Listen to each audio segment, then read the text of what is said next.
So finally, we bring it to the next panel, visions of 100% renewable energy. This was already introduced somewhat in the last panel and all the workshops this morning, but clearly there's major movements towards a much more renewable grid. And the idea is, how do we get there? How do we get there quickly? How do we get there reliably? And we have a few excellent perspectives coming up in this next talk. So I'll introduce the moderator, Dave Millar here. Dave is the Director of Energy Analytics at Ascend, and he leads Ascend's consulting practice, so he's my boss. We provide utilities with expertise in risk-based, long-term resource planning, valuation, and renewable integration.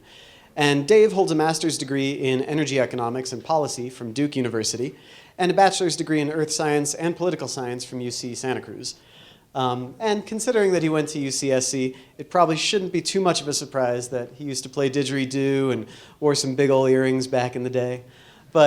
So he reformed his ways, and as of recently, he's an avid bicyclist out here in Boulder, and is also expecting the arrival of some identical twin boys in a few months. So congrats to him on that. So for this next panel, so we'll hand it over to Dave Millar. Yeah, thanks. Yes, I'm enjoying sleep while I can. All right, good afternoon. So if you enjoyed the first panel, you're going to love this panel, which is sort of part two about this energy transition. And in this panel, we're going to focus more on the drive to 100%. And so 100%, I'm going to leave the last word a bit vague. Is it renewable? Is it clean energy? So we're going to talk a bit about that. And so I'm just going to kick things off with a few slides to sort of tee this up. And then I'll introduce our panelists. So let's see if this actually works. It does. So what's changed in the last year was one of the questions that was in the last panel. And for me, this is actually what surprised me the most. The amount of engagement in civil society that we're seeing around the climate change issue. Because this was kind of a sleeper issue for years and years. I mean, we've known about this for decades. But finally, we're actually starting to see a change in public consciousness and alarm about the climate change issue, right? So it's not only adults, it's kids, it's Greta Thunberg, having 4 million people show up for the climate strike. And why is it? Well, we actually are seeing the effects of climate change manifest in our communities. We have the largest utility in the country can't actually fulfill its most basic duty, which is to provide power 24/7 because of this climate risk. And then the attendant costs with that. We also see large hurricanes and floods.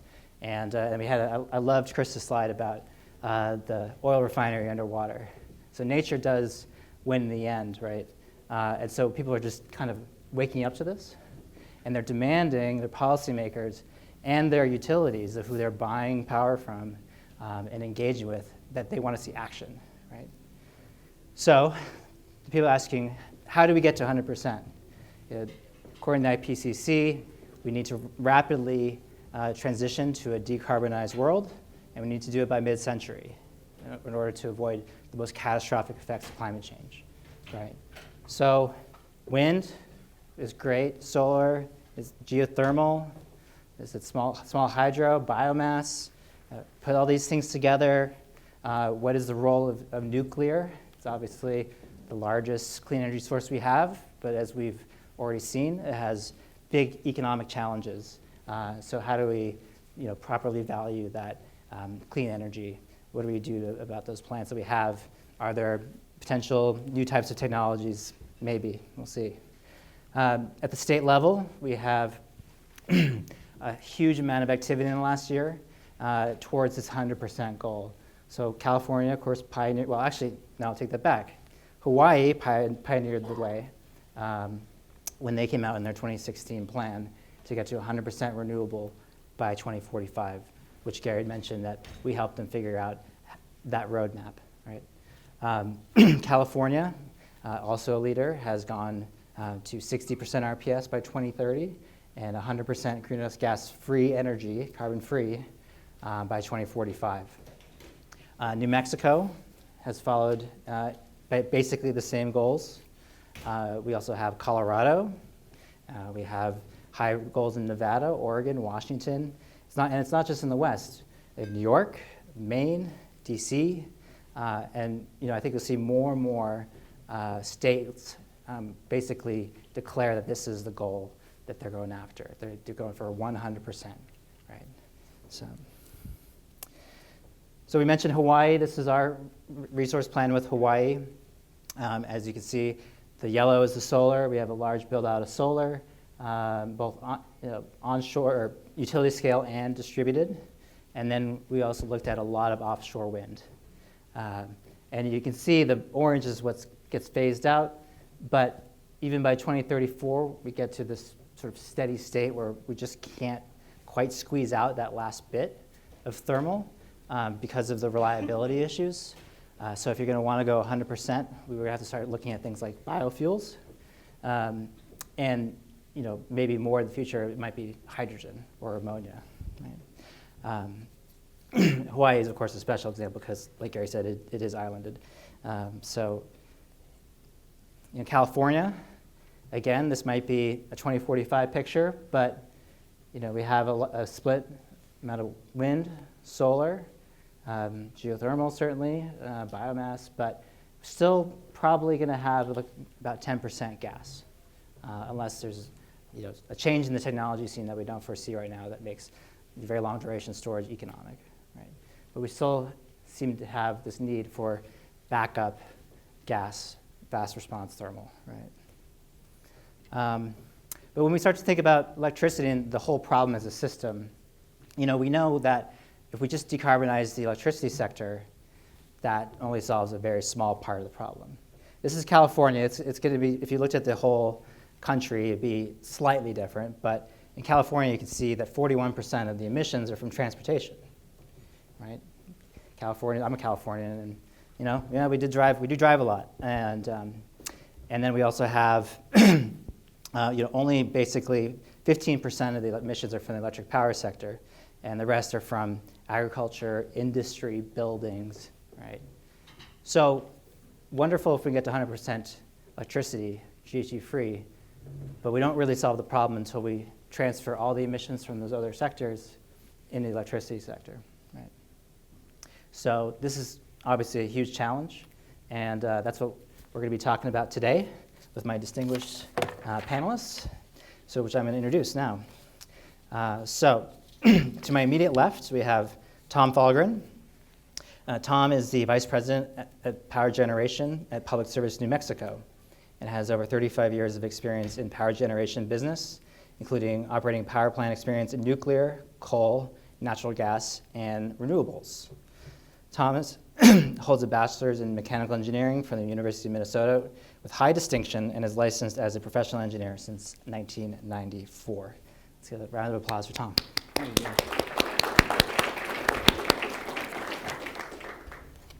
this is the changer? Yes. I think you just click, yeah.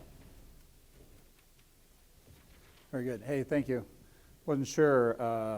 Got on a plane, or I was supposed to get on a plane in Albuquerque this morning, but mechanical problem. So I just made it here like 10 minutes ago. So I missed the last presentation. So if I repeat anything, what it is.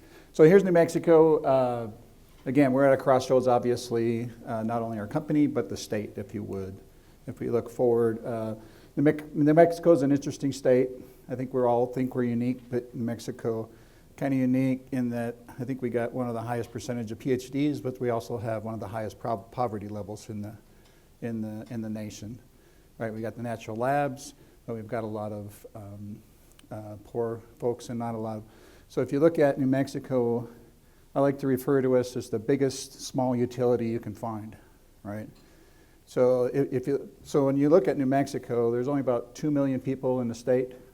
There's 2 million people in the entire state. About 1 million of them live in Albuquerque, Santa Fe type area. So kind of concentrated. And we're the only publicly traded company in New Mexico, right? We're the only Fortune 500 company in New Mexico. So, but if you look at us as a utility, right, our peak load is a little less than 1,900 megawatts. So for y'all, we are a small utility. But for the state of New Mexico, we're a big conglomerate, right? And so we're the focus of pretty much everything that goes on, and being a service territory in the main central cities, we're the focus of everything. So you cannot go a day in New Mexico without having 4 articles in the newspaper about Public Service New Mexico and about an energy transition. So just to set the stage of, there's a lot of involvement, but you know, we're the smallest utility you can find, if you would. If you look at our RPS, and I always love the term RPS, Renewable Portfolio Standard, because it never means the same to anybody else, right? You know, is nuclear included and not included in New Mexico? You know, old hydro, new hydro, right? You know, some states, if you transition from coal to gas, you can count that as renewable. I mean, it's all over the map. So it's a hard term for us, if you would. And then what you find in New Mexico is we used to have exemptions. So for large industrial customers, and then for certain customers, the university, they actually had exemptions. So it's interesting when you talk about percentages for RPS as well, right? So for New Mexico, we have a 20% RPS by 2020. We've had a 20% by 2020. But when you take the exemptions and the caps off of that, I really only have to do 16% of my retail customers. But then we get folks like Facebook that come to town and want to do voluntary programs. And then you got rooftop, and those don't count towards our RPS. So really, 20 becomes 16, becomes 26%. So when you start talking percentages, you can come up with whatever number you would like. But so these are percentages for just retail customers that are not voluntary programs. So voluntary programs like Facebook are on top of these, if you would.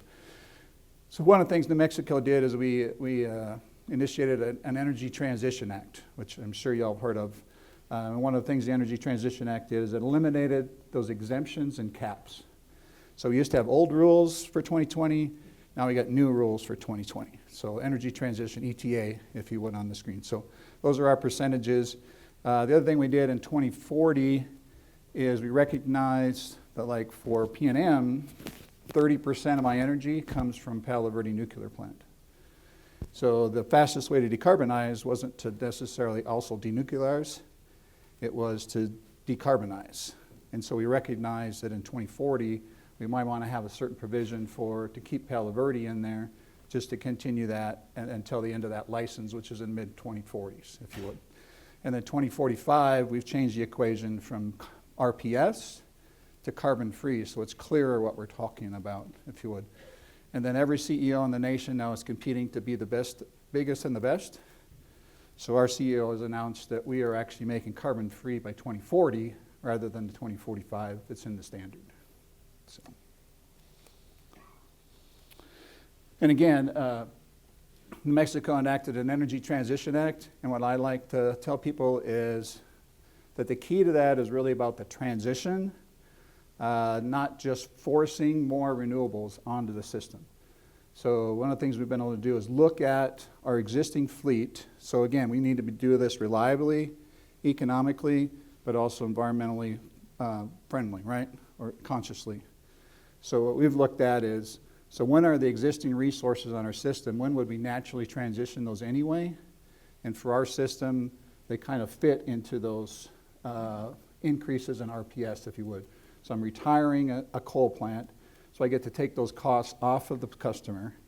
Now I add renewables, and actually as I make those first few steps, I'm actually lowering the customer's bills than what they would be as I go forward.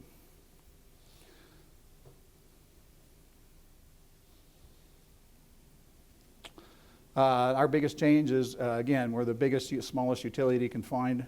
So our biggest resource was San Juan Coal Plant. It was an 1,800 megawatt coal plant. It had 9 owners at one time. We shut down 2 of those units, the end of 17. So again, 900 megawatts off the system. We're shutting down. We're asking our Public Utility Commission to shut down the rest of the last 2 in 2022. So that's kind of our transition out of coal, if you would. One of the things, it's important, again, mention that New Mexico is, we compete for 49 or 50th places on a lot of things, right? So It's a pretty economically depressed state. And then if you look at particularly the place where we shut down the coal plant, it was a big oil, gas, extractive resources was the tax base for that county, that school district. So I think our power plant was over 50% of the tax base for the school district, just to give you a perspective. So one of the things we did in New Mexico is we're trying to take care of that transition. Again, it's a transition, not just a forced add, it's a transition. We're trying to take care of the people associated with that transition. And this is too small to see, but we can get you a copy of it. So what we did is we incorporated in the Energy Transition Act is something called securitization. So we take the stranded asset, we turn that into a AAA bond, you get it at like 3.5% interest, saves the customers money, right? But then what we're doing is adding on to the cost of that bond, we're adding on the cost of severances for both the plant employees and then the associated mine employees. We're adding about $2.5–3 million for job retraining for all of those folks ahead of that. And so that adds up to about $20 million to take care of severance and job training for the employees, both the mine and the power plant. And then we're adding another $20 million on top of that, which is economic development for the community. So again, that's job retraining, that's economic development, Indian Affairs funds. So again, trying to help with this transition, because there's a lot of folks that are affected by the transition. There's shareholders, there's obviously customers, environmental groups, all of us as citizens, and then there's the citizens of the places that are affected. So I think a good part of our transition in Mexico is, again, taking a look at that transition for not only the resources, but the people as well. And again, if I've learned one thing is I'm from utility, so everything I do is wrong, right? Okay, anybody confess that? Okay, so when you look at the Energy Transition Act, I'm supposed to replace all the resources in the school district. I'm supposed to pick the most economic friendly one, the lowest cost one, the one that brings the property tax base back, creates high paying jobs, right? And it's impossible to meet all of those criteria that's in the law. And so again, when I pick a scenario, I'm going to pick one that's wrong. So what we've done is we've actually proposed 4 different scenarios when we've filed with the commission. It says if you want to maximize on property replacement, you pick scenario 2. If you want to maximize on no new gas, you pick scenario 3. If you want to maximize on renewables, you pick scenario 4. And if you want to maximize on an optimal level that kind of balances all those, then you pick our scenario 1, which is what we propose. So that's kind of the approach we've taken into Mexico. Is again, it's a discussion. We're approaching it as more of a discussion rather than here's just a plan, take it or leave it kind of perspective. And for us, just interesting, so we have a 20% RPS by 2020, and the next one isn't until 2025. But the interesting thing is when I go out and do an RFP for resources, I'm naturally going to 34% based on cost alone. So renewables are lower cost for energy. I've got energy and capacity. We'll talk about that later probably. But I'm naturally going to 34%, even though my requirement is only 20%. And then if I take and I put all those voluntary customers like Facebook and others on top of that, I'm actually naturally going to 42% renewables as my energy source. Again, just based on low cost, if you would. And then for Gus, again, that's our path. Again, if you look at us, that's kind of the path that our resources transitions would happen naturally anyway. And so again, this plan isn't out of reach for us. It falls naturally in line with kind of our resource planning that we've had before. And again, too small for you, but. And again, I think we'll talk about this quite a bit, but in that last 10%, obviously it's renewables. In my personal opinion, it's lithium batteries is the heyday today, but that's going to last for a short period of time. Then we're going to go to beyond lithium. I'm still looking for pump storage, even though I'm kind of in the Southwest, but I'm still looking for it. I think nuclear is a part of the scenario, at least the short-term duration to get us to decarbonize as quickly as possible. I know there's a number of studies out there on how to decarbonize as fast as you can. Again, nuclear, hydro are obviously a part of that, or the studies would show. Again, we can talk about nuclear post-2024 or 2050 if you would, that. And then I do believe we're going to have some kind of carbon-free combustion turbine type of technology that'll help us. Plus, regional markets. New Mexico, we're our own balancing authority. So again, that comes with an extra complication as you're trying to go to 100%, right? Facebook can be 100% because they're inside my balancing authority. But I have to get to 100% as the balancing authority. So we have to make sure we have that distinction between I'm just a co-op and I'm within a balancing authority, I'm getting 100%, or I'm actually the balancing authority is getting to 100%. And then I do think that we're going to have to do load shifting. We've always tried to move the resource to match the load, but we're going to have to be really conscious about moving the load to match the resource. So that's my 10 minutes of fame. All right, thank you.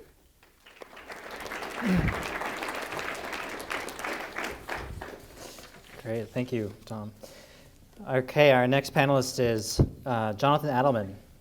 Jonathan is the Area Vice President for Strategic Resource and Business Planning at the people providing these lights, thank you very much, Xcel Energy, where he oversees the company's long-term generation strategy, strategic planning activities for Xcel's 4 operating utilities.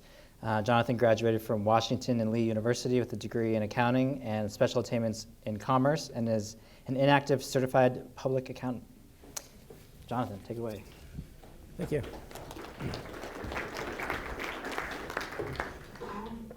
Thanks, I appreciate the introduction. I hate when people say that, so now I stress for the next hour that the lights stay on. So I'm sure they will. So that's true, not the Super Bowl. Well, I really appreciate the opportunity to be here. Hopefully my slides tee up here in a second. Is it the green? Oh, apparently that's, the lights are on, but the presentation's not working. Can you skip it on the computer? Should I aim it at somebody? Big green button on top. So P&M's doing a great job. Oh. Oh, that's why, there's more slides here, okay. I hit the big green button and it stays. Well, why don't, if you can solve that, I'll start talking to it. So I work for Xcel Energy. Xcel Energy is a Midwestern utility. We've got about 3.5 million electric customers, about 2 million gas customers. That's the next one, I think. Okay. I can talk about LA too if you like. Cover them all. So Xcel covers 8 states, and we have 4 operating utilities that span across those 8 states. So that maybe is a good place to start, and if you can envision a map now of the center of the country with some green on certain states and not on others. Oh, here we go. I'm just, ooh, that's pretty. I don't think that's Colorado, but. Okay. I told Tom that I would make up for him going a bit long, but now I don't know if I can promise that. So what's of interest is, Tom talked a lot about one state, and Xcel covers 8 states. And what's interesting for me is that, and I run resource planning for all 8 of those states.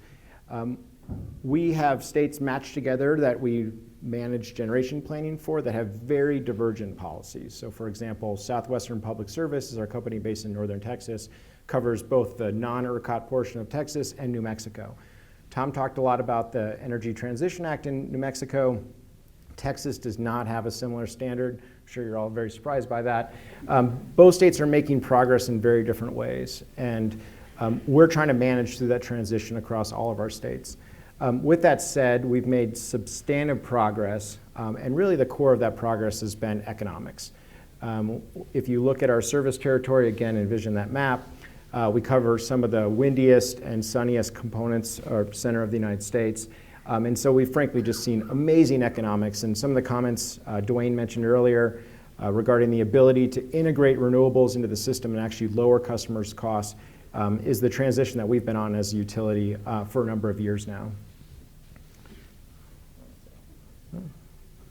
going to be done with my presentation before it's up.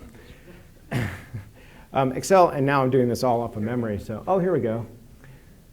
So that's our service territory, the blue. Again, upper Midwest, we have 2 companies based there, one based in Wisconsin, one in Minnesota. We actually manage all of that as one, from a generation perspective, as one collective system. And then we are the largest utility in the state of Colorado, keeping the lights on here, thankfully, and in Texas and New Mexico. In addition to our commitment around renewable energy, we've also had very substantive energy efficiency programs and a whole host of other things we've been doing for really a number of decades now that I won't go into those details. When we talk about the priorities of the company, I really like this slide because it's just very simple. So we have a commitment to leading an energy transition to clean, renewable energy, carbon reduction, and I'll talk more about that. A focus on our customers, and a focus on keeping our bills low. And I really think of those as very interrelated, and I work in generation planning world, and I, of course, myopically think of that as the center here, in that we are providing a service to our customers reliably, safely, and clean. And that's the cornerstone, that's the foundation of what we offer as a utility, and that really ties into all these various aspects. When we talk about the transition to alternative generation, again, we talked, the panel earlier emphasized a lot these components of reliability and affordability. Those are critical to the utility, and those really are guiding our decision process in addition to the clean. And again, we can talk about that further. So Tom mentioned about everyone wants to be first, biggest, best. So I think we are the first major US utility to announce a goal like this. We announced this in December of last year. And basically the commitment that we've set out is that as a utility across all 8 of our states, we're solutioning an 80% reduction of our carbon by 2030 and have committed to a 100% reduction by 2050. I do view those as 2 very different objectives. Currently, and I'll talk through some of the specifics of it, but currently we are, through approved regulatory processes, we're on track to achieve a 60% reduction. And that gives us the next decade to achieve that next 20%. I think with existing technologies at existing prices, we can do that. The role that batteries will play versus peaking combustion turbines, the role of centralized versus decentralized, those will be brokered in countless regulatory proceedings over the next decade. But I don't see that plan contingent on anything new happening. I hope the economics will continue to improve. I think that all the previous graphs we've seen demonstrate that they likely will. There's some, sensitivities around tax credits and things like that, but I think we'll navigate that landscape. But we can achieve 80%, and frankly, there's a lot of different paths to get there. So I'm very confident in that. As you pivot forward then to a 100% goal, and we've been very transparent about this as part of our announcement, is that is contingent on the advancement of new technologies. And we'll talk about this as part of the panel, renewables versus carbon-free. I think the goal, at least for our company, and I think the right goal, is carbon reduction. We don't need to bet on that technology right now. And I think, frankly, if we do it wrong, it will undermine the path towards carbon reduction. So the 80% is fully achievable. The 100% is going to be contingent on the economics improving and new technology advancements in a variety of things. And we can spend the whole time talking about those. So what does our system look like? So we, like many other utilities in the US, started with a very coal-heavy system. We kind of use a 2005 benchmark. I think a lot of people do. We were sitting basically about a 60% coal system. You can see that we had a little bit of, a quarter of our system was gas, and we had about 10% renewables, which was predominantly hydro at the time, with some renewables, some additional renewables mixed in. So fast forward to today, you can see that we've about halved our coal production on an energy basis. We're sitting with about 10 gigawatts of total renewables across our service territory, and sitting with, again, about 25% of our portfolio as renewables today. Our projection for 2030, and again, a lot of this is already in flight. We've got like a large Colorado energy plan that the commission approved about a year ago that's being implemented right now. That's adding about 1,800 megawatts of new renewables. We have similar plans like that across our other service territories. So a lot of this transition is already in flight. But when we look forward, and again, this is just an estimate, there's a lot of different ways to get there. But as we look to 2030, we still see coal as maybe a small part of the system. I think that's still probably pretty variable. of what percentage that is. We might have less coal units, we might operate them differently, but it'll be a small component of our system. Gas, we do intend to build more gas, but as talked about earlier, how that gas gets utilized versus traditional resources is going to be a bit different. We have 3 nuclear units on our system, all in the upper Midwest. We're seeking license extension on one of those facilities now. It is a great carbon-free resource, and as part of this plan, we see that as part of it. And frankly, those 3 units are all under current licensing are set to expire in the 30s, so we'll be part of this mix. And then you see about 60% renewables. Clearly, renewables are the foundation of the transition to carbon-free. I mean, no question about it. They'll be a big part. I think we can all debate how significant, and will they play a 50%, 75, 80, 90? I think there's a lot of things that will go into that. So really, there are 4 components of this plan. We've talked a lot about the renewable focus. I've mentioned the reliability components of it. I view reliability as the thing that can undermine this transition. If we don't do this right, if something fails, this all slows down. So there's a lot of debate on the need for natural gas. Right now, that's the best tool. I don't think of it as natural gas as a different technology in the sense, I see it as the way to integrate renewables, at least today. Storage will be part of that mix, and likely emerging technologies as well. Affordability, again, we represent close to 4 million customers covering the full spectrum. Our plans need to be affordable. Customers have to be able to pay for them, or that will slow down the transition as well. And then lastly, the key components of public policy. I mean, we live and die in state and jurisdictions at a federal level, and those are critical elements to the transition. Okay, so I'll close with this. So again, I talked a lot about the transition to 30. Getting out that final 20%, I think we've all talked about that already. It is a challenge. I think you do get this exponential cost curve to solution out those last increments if you're going to just use renewables. Even if you add storage to the mix, it becomes cost prohibitive to progress too much further beyond that. While renewables will be the foundation of a 100% carbon-free future, we clearly need long-duration storage options, carbon capture, the ability to produce renewable gas more effectively, geothermal, SMR, or advanced nuclear. We say a lot internally, never bet against technology. I liked the comment Dwayne shared earlier that when he started, he projected you could integrate 7% renewables into the system. And we're way beyond that. I think that trend in technology will continue, and that's where we have such confidence that we will achieve the 100% and meet the longer-term carbon reduction goals. So I'll stop there. Thank you. Thank you. All right. Phew, the lights stayed on. We're good. All right.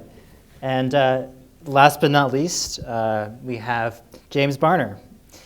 James Barner is I think you actually got promoted since you sent me this. So I think you're now the Senior Manager of Resource Planning and Development at LADWP in the newly formed Clean Grid LA Strategy Division, responsible for managing utility-scale renewable development, energy storage, and new technologies, including Boulder Canyon pumped storage. It's not this Boulder Canyon. Integrated resources planning and DER planning. Recently, he's also managed the 100% renewables study, LA 100, commissioned by NREL. So James is a real expert on the bleeding edge here, and I'm excited to have him come up.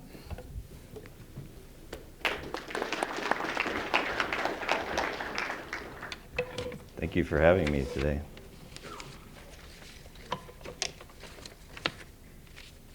Well, it's been exciting to see the rapid change in the industry with renewables and trying to address this climate change challenge. I've been involved with it since 2010 with integrated resource planning. So it's been really exciting to see us transition from 33% to 50%, where we thought that was kind of the limit, and now we're looking at 100%. So it's pretty exciting. I just want to go over sort of an overview of LADWP. So we have about 1.4 million customers in our system, about 4 million residents in LA. We're the third largest utility in California.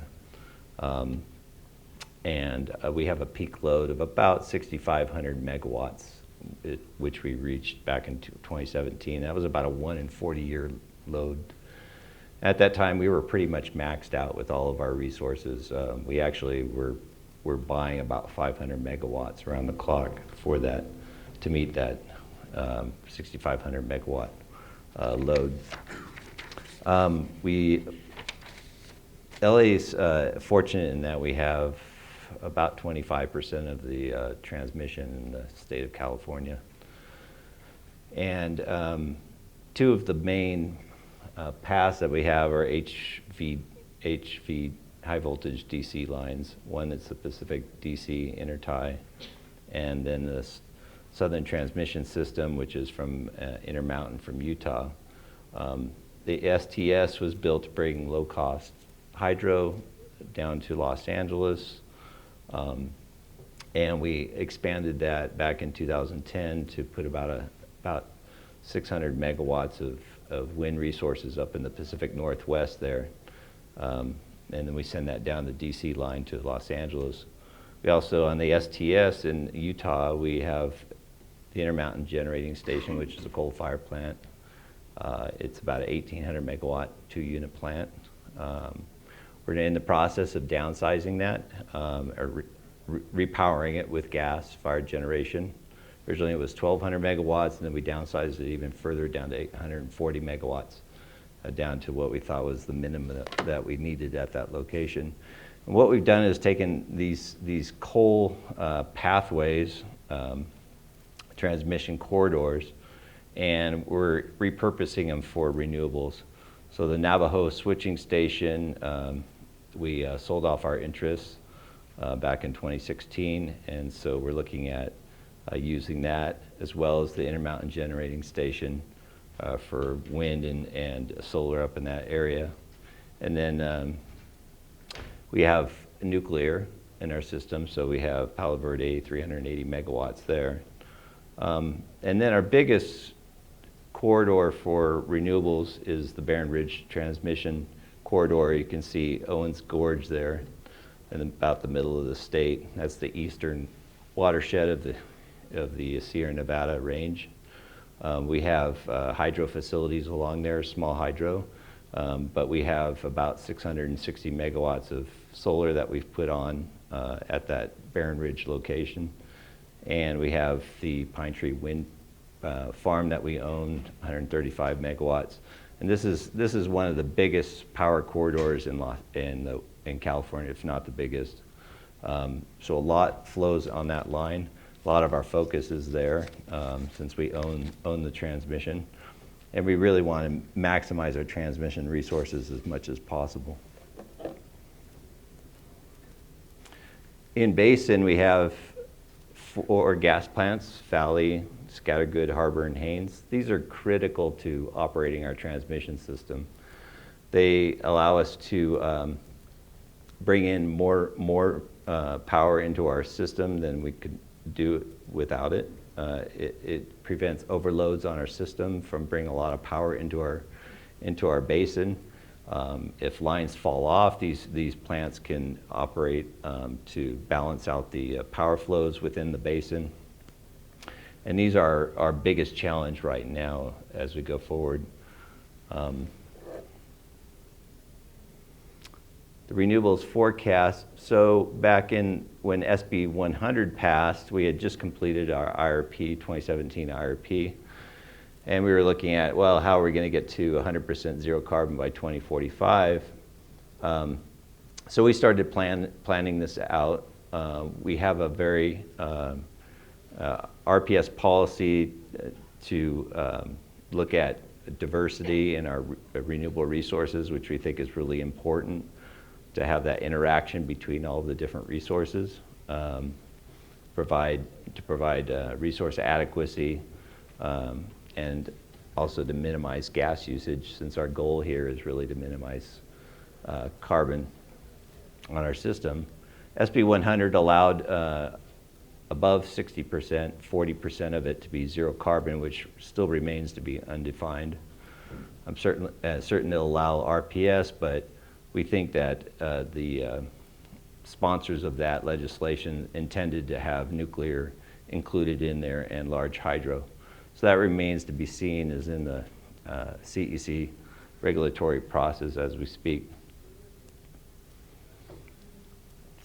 So we've been able to achieve a reduction in our GHG emissions of 47% below 1990 levels. That was 14 years ahead of the state target. We did that through introducing 31% renewable portfolio. We have a very aggressive energy efficiency program. And then also repowering some of our gas units in basins. So we started off a program where we repowered about 1,100 megawatts of gas-fired generation with clean combined cycle units. And we also did that with 1,000 megawatts of wind, large-scale solar, and local solar, 380 megawatts. We implemented 2 solar plus battery energy storage projects recently. We put into place last year Beacon. It was a 250 megawatt solar facility on that Barren Ridge corridor coming into Los Angeles. It's about 80 miles away from Los Angeles. And we added a 10 megawatt hour battery storage to that facility. And we thought that was a great achievement at the time. And that battery serves to support that transmission line to bring in those renewables. Because of all the variability on that line, we have a lot of solar, 660 megawatts of solar that does not have any batteries associated with it. So that comes in unshaped. So you have a lot of variability, so that battery storage helps out. We're also looking at a static VAR compensator in that region to provide VAR support for that transmission line so we can increase the renewables even further.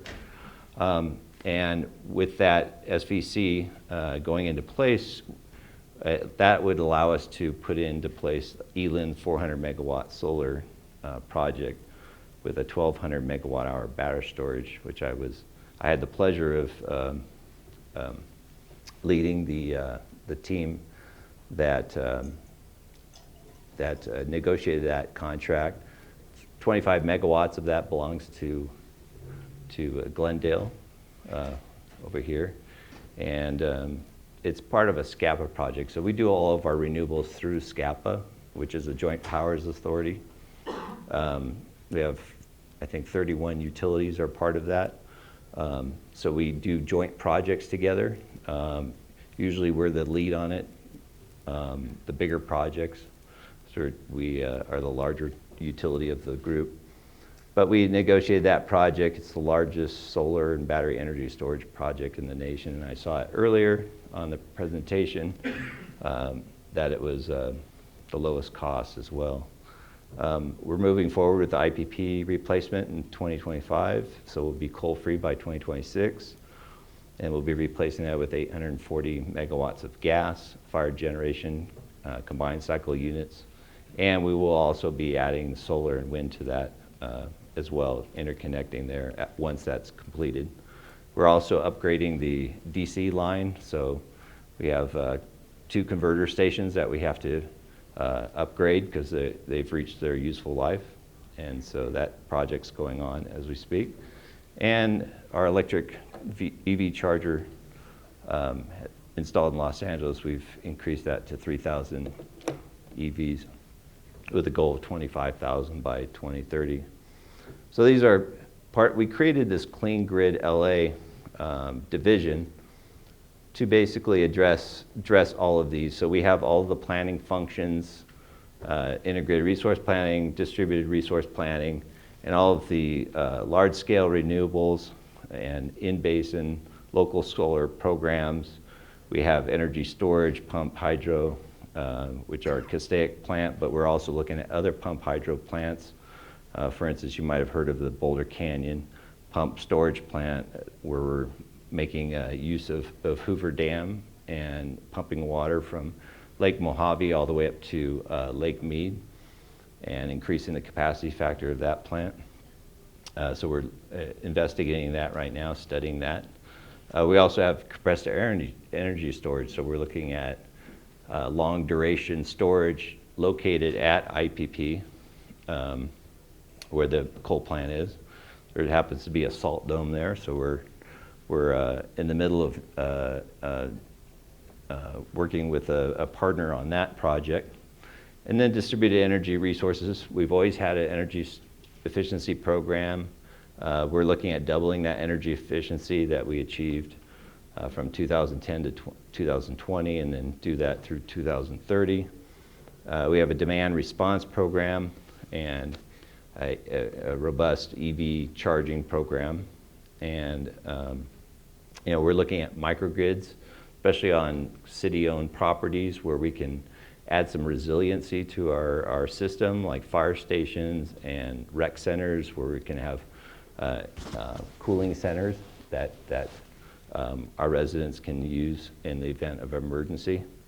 And then transmission. Transmission is really the big key here that we found. One of the challenges that we faced is that we are looking at is how are we going to replace 1,660 megawatts of gas-fired generation in the basin? Mayor Eric Garcetti asked us to no longer repower and only consider clean resources. And so we were taking a very close look at our external transmission. How can we bring more renewables into the basin, as well as the in-basin transmission, which is the biggest challenge for replacing gas units in basin, because you need to be able to, if you put in batteries or some sort of storage in basin in our plants, you have to be able to charge those batteries as well as discharge them. And discharging is one thing, you can do it once, but be able to charge it and then get ready for the next day and be able to cover that 5-day to a week period where you might not have many renewables on your system is quite a challenge. So we're looking at a lot of upgrades there. We also, the LA Sustainability Plan came out with a Green New Deal, they call it. It was basically, let's just ramp this thing up and see how far we can take this. Can we get to zero emissions on our carbon grid, between transportation, building electrification, the electricity sector, and then looking at zero waste and wasted water as well. Those were key principles. So we looked at, from a planning standpoint, what that meant in terms of our renewable targets. So we worked together with the Sustainability Office, came up with some targets that we thought were reasonable, an 80% by 2035 target, and then a 100% by 2050 target. They came out with a zero emissions vehicle goal of 100% by 2050. So that's 2.5 million vehicles in Los Angeles, and 80% of that by 2035. That includes electrifying all of the buses in Los Angeles. So all of the LADWP, Department of Transportation buses, as well as the Metro MTA buses as well. So we're working with them to look at how can we build the charging infrastructure to support those buses, putting in energy storage to keep that from overloading our distribution grid, and so forth. And then getting to a 100% net zero buildings by 2050. And energy efficiency, continuing on the same path that we've been taking since 2010 to 2020 and continuing that on through 2050. That creates a lot of load growth, and that becomes really the biggest challenge, I think, in reaching 100%. If you were just looking at today's load and saying, okay, let's get to 100%, that's difficult, but it's doable if you have access to a lot of renewable resources and you have adequate transmission. But with the electrification, we're looking at an incremental load growth of 130% by 2050. So that's the big challenge, basically more than doubling our load. That goes into how do we deal with that, and our distribution system, upgrading our distribution stations, our lines. We have a 2-voltage system, 34.5 kV system, and a 4.8 kV system. So we're looking at 12 kV, upgrading the 4.8 kV up to 12 kV. And so that remains a significant challenge. Our city council wanted us to look at 100% renewables and what investments it would take to get there. So we partnered with NREL at the request of the city council, and we've been working with them for the last year. We've been formed a advisory group with about 40 members from all major stakeholders in this effort in Los Angeles. And we looked at different cases, scenarios. We developed these together with the advisory group and came up with different scenarios that included moderate load electrification levels and then high load electrification levels. We looked at what it would take for SB 100 to meet that, but then to get to 100% by 2045. We looked at a LA LEADS case, which is emissions-free case with no biomass allowed in that case. And each one of these cases has different combinations of what's allowed and what's not. And so in some cases, you're allowed natural gas usage. Some cases, you're not. Other cases, we're allowed to use our existing nuclear up to 2047. Some cases allow us to extend beyond that point. And then we have a transmission renaissance. So this is what would happen if we could build new transmission lines in the West and do that. So that's one solution to bring more renewables into our system. New corridors allowed. But we're also looking at distributed energy future. So we wanted that case to be sort of the counterpoint to that transmission renaissance.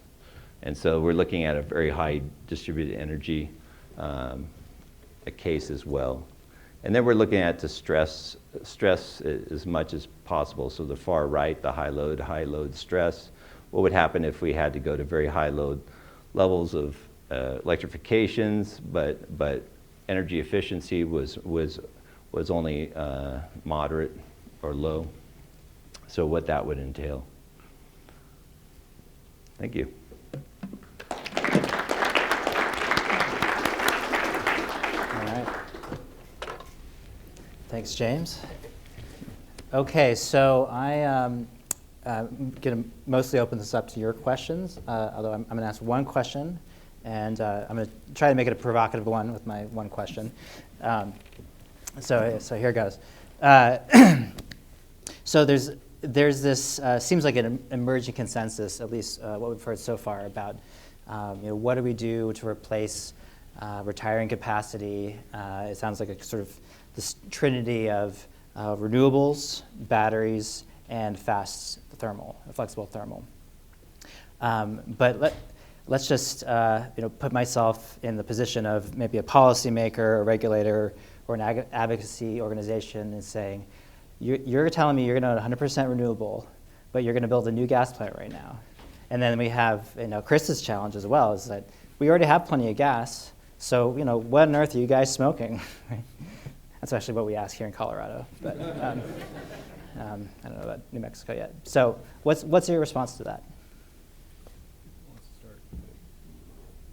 I would say the Trinity is pretty close. I think batteries aren't the only solution. I think we need to look at long-term energy storage, pump hydro, compressed air energy storage,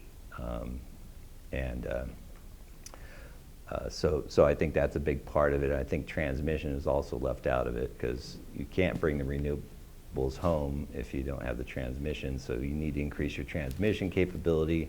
You need to expand that within your basin. At least in LA's count, and every utility is very different. There's no utility that's the same. So that needs to be made clear. There's really no single solution for everybody.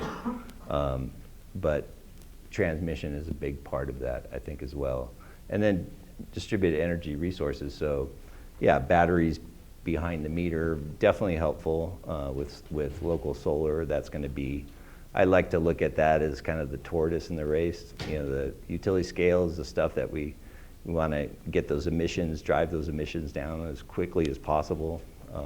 But the distributed energy resources are going to be the ones that probably at the end of the day are going to be a big factor. So especially with electrification, dealing with those outer years when you've maxed out all of your resources. I'll go if you would. So obviously we're living that right now because we're proposed gas as part of our recommended scenario.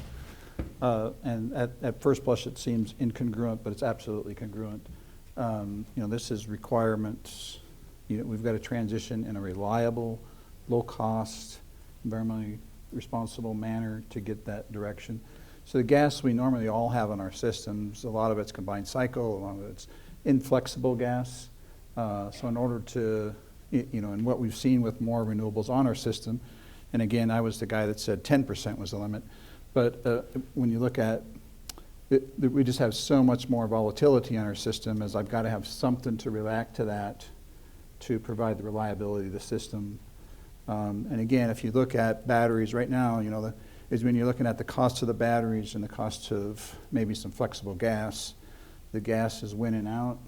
You know, obviously we're going to see a battery curve come down, so we'll see that transition over time. So I do see it absolutely congruent with the direction we're heading. So I'll start by paraphrasing the question. I believe it's, what are you smoking by building a gas plant? Yeah. Okay, just want to make sure I'm answering the right one. So I would say three things. One, right now the utility industry is successfully navigating through a transition off of coal. These are not assets at end of life. We are retiring them early, and we are very effectively navigating that right now, bringing substantive new renewables to customers and lowering customer cost. So I view the gas transition that will occur at some point, decades from today, as a very similar opportunity. Coal is actually more limited. Mostly what you see today is early retirement because of the structure and nature of the asset. I think gas has many more opportunities to repower into either renewable-based fuels, you know, electrically produced hydrogen or methanization. I mean, there's a lot of technological advancements that can also enable that. So that'd be the second thing I'd add, is I think that there's more flexibility in that future gas transition. And then the last thing I'd say is, again, I view gas as an enabler of renewables. Other technologies can do that. Gas can do that most cost effectively today. Storage, to some degree, is getting very close and will clearly be part of that mix. But again, we talked a lot about, you know, we had multiple polar vortex events in our upper Midwest system where we had basically prolonged periods, multiple days of no wind and solar. And you have temperatures that are 30 below zero. We cannot turn off the lights when that happens. And storage technology today can't cost effectively step in to do that. So again, I do believe that gas will transition. Right now it is an amazingly effective, low-cost enabler of renewables. And so I think, and there's a lot of transition opportunities as we look towards the tail of the carbon-free. Can I share one more thing? And Jonathan touched on it in his talk, is it's an unprecedented time, I would say, in our industry, because we've got utility shareholders, we've got advocacy groups, we've got customers. We're all moving in the same direction, right? We're all moving in the same direction. I think what Jonathan said is, if you stress that too much, and we break that, and we break reliability, and we fail at reliability, or we fail at huge cost spikes, then you're not going to have everybody move in the same direction. So I think it's important when we're making this transition, we keep everybody moving in the same direction. And gas is doing that. Yeah, I would say from a resiliency standpoint, it was a good comment. You know, we experienced that just, you know, last week with the fires that were burning near our transmission lines in an area where all of our transmission comes in. Well, that would, in the future, would be mostly renewables coming into our system. That's where the bulk of it would be coming in. And those gas generators were almost all the units were online during that time. The transmission lines had to be shut down because if you can't afford to lose, a transmission line or two and have that disturbance on your system. So you kind of become isolated and dependent on that gas. So being able to carry through, multiple days of a fire, which it's been burning on for several days, is really important to have that backup gas-fired generation, what we found. And it doesn't mean that we have to use the gas-fired generation, but having it there is from a resiliency standpoint, is really crucial. Okay. All right, well, let's see what the audience thinks. So let's go ahead and get some questions.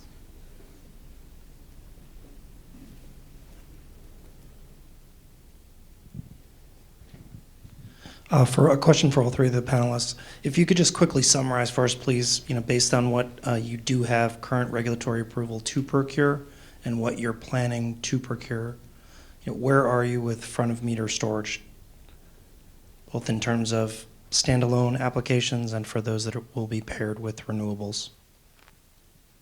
I'll start. I'm not going to give you the long answer because we have different pending paths in all 8 of our states. But I would say that we currently have about 1,800 megawatts of renewables in the state of Colorado that's been approved. It's in current states of development. That had about 250 megawatts of in front of the meter storage as part of that. Again, not driven out of compliance, driven out of economics. So that's in flight. We've got about 2 gigawatts of wind in flight in Minnesota and our upper Midwest, and about another 1.2 gigs spread across Texas and New Mexico in flight.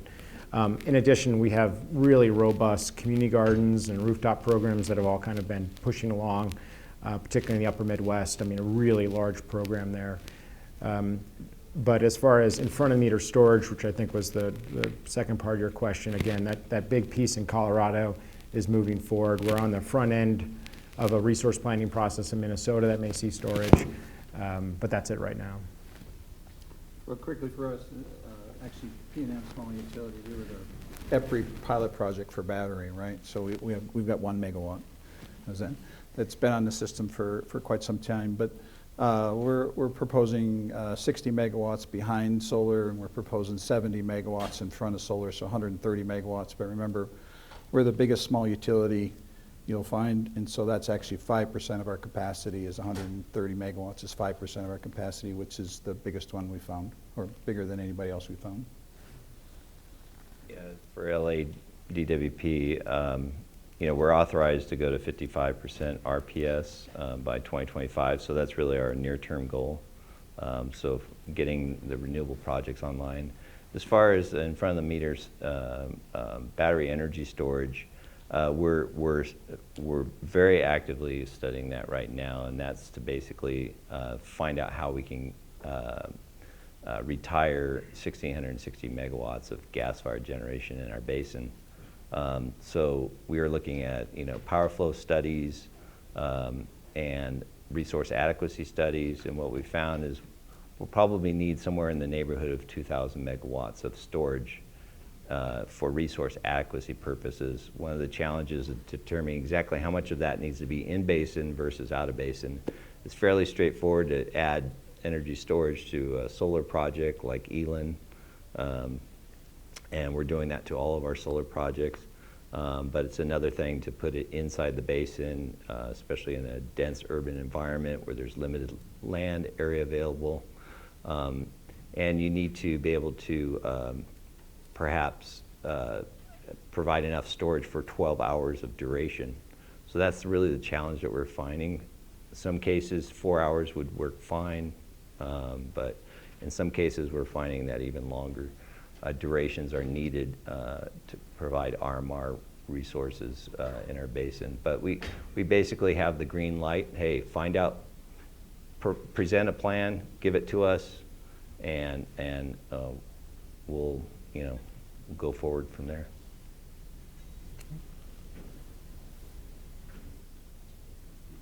Hi, thank you. Jane Colby from Cadmus. I just in follow-up to a comment that Tom made about having the unique situation of everybody pulling in the same direction for a change, it made me think about the federal direction at this point and how I'm not sure that that's really in the same direction, and I wondered if it caused your companies any pause or slowed down your progress at all in making these commitments. We'll make it quick. No. I agree with your assessment. At the federal level, I think federal legislation would be helpful to just get clarity for the industry. But we tend to all be very state regulated. There are seam issues when we cross states that are challenging, but we tend to be more state managed than federal. So The only caveat I'd add is, I mean, the tax credits, the federal tax credits obviously have a significant impact on future direction. And whether tax credits apply to just standalone batteries too, I think will have a significant impact on the next step we take. Sorry, Dan. Well, and can I put a quick twist on that? James, you talked a lot about transmission, and it's notoriously difficult to build transmission across state lines. So, is that a situation in which federal leadership would really help you guys achieve these goals? Is that really a key component we're missing at this point?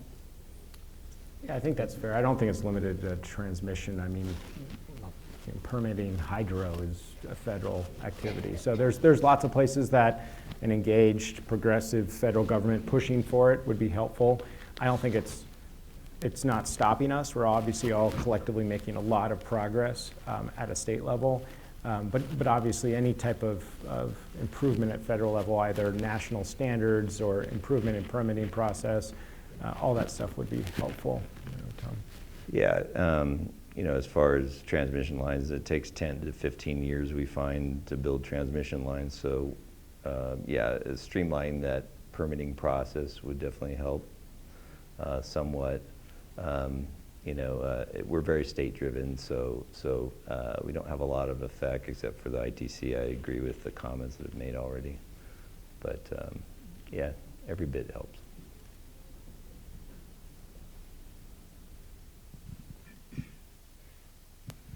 Thanks. Hi, Mark Fillinger, Candela Renewables. Just a quick question. The resource mix is clearly shifting, but I'm wondering about the ownership mix. If you mentioned the ITC, that's been a big driver, particularly for the munis, to not own many of these ITC eligible or PTC eligible resources. Those tax credits are likely going away.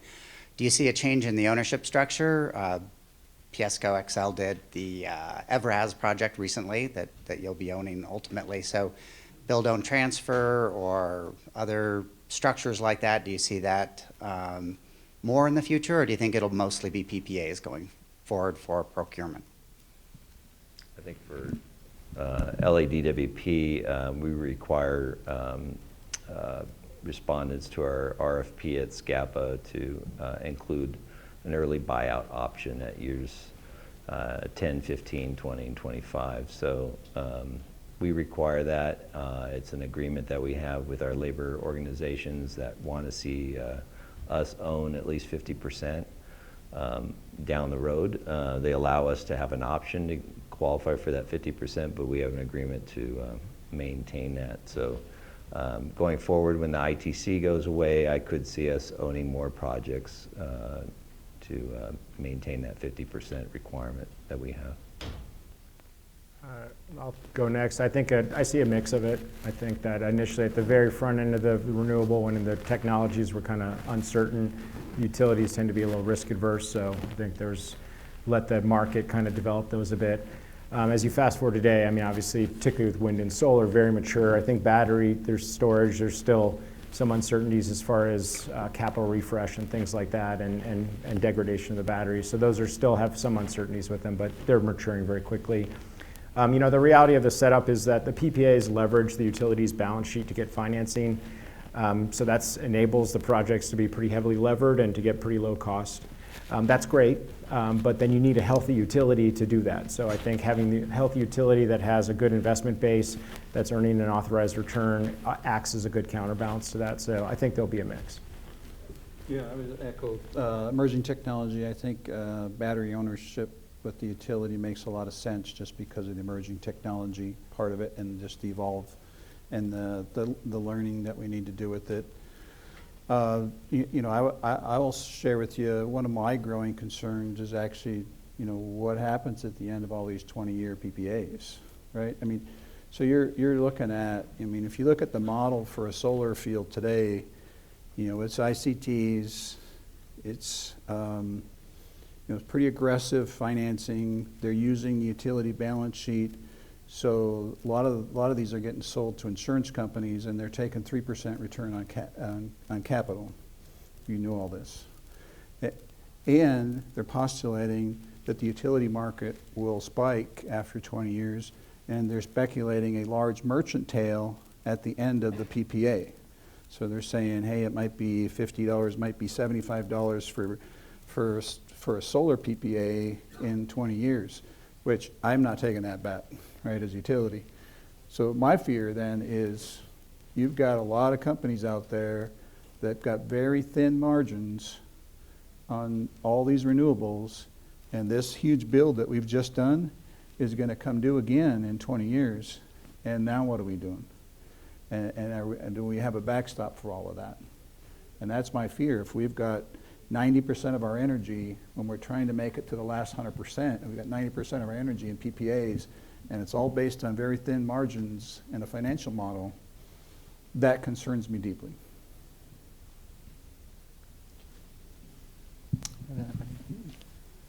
Thanks for that. Hi, Gwen Farnsworth, Western Resource Advocates. I was just noticing in Mr. Barner's slides for LADWP for your 100% renewable energy in 2050, it was a 100% net renewable energy, and I wondered if you could speak to that in terms of, over generation, and what does that mean for you, the net part of 100% renewable energy? Well, we're looking at 8 different scenarios, 9 different scenarios with NREL. So we're looking at, net 100, allowing RECs to count. But we're also looking at 0 emissions and no RECs allowed. So we're looking at all the different options that are available to us. So we're just looking forward to see how their results come out, and we're working very closely with them. See what's the best approach, what's the most cost-effective approach. Balancing cost effectiveness with the need to reduce emissions as much as possible. So we'll be looking at all of the trade-offs for all these cases and presenting that to an advisory group. Stakeholders will get involved in that whole process. We'll pick up that process in our planning efforts post 2020 after the NREL study is done, and we'll start including those cases and continue that dialogue with the public to determine what route to take. What's the best pathway? I think we have time for one more question. Hey, Ben Fitzfleischman with Northwestern.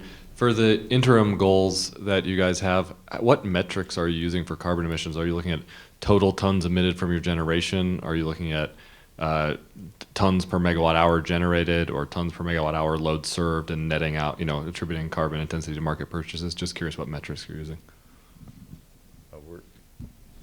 We're using really both. We also look at dollars per metric ton of carbon removal as a metric. So yeah, we look at all 3. Go ahead. Our primary focus is on total tonnage, so carbon serving customers, so we count everything.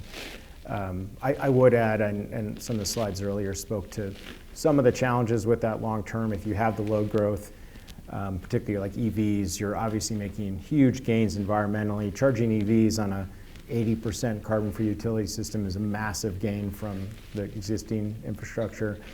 So I think those issues need to be addressed as far as do you get credits and things like that going forward. But we're just pretty simple in ours. It's just total tonnage out current versus our benchmark. Yeah, we would measure, but our targets are focused mostly on RPS, percentages. So, we're mostly just targeting the percentage of renewables that serve retail customers. Okay. Well, we've reached the end of our time, sadly, but I want to thank the panelists and just wanted to take a last moment for everyone to just take a quick look around the room and just know that these are the people that are figuring out how to get to this 100% renewable, clean energy future, and I really look forward to working with all of you on this. Thank you.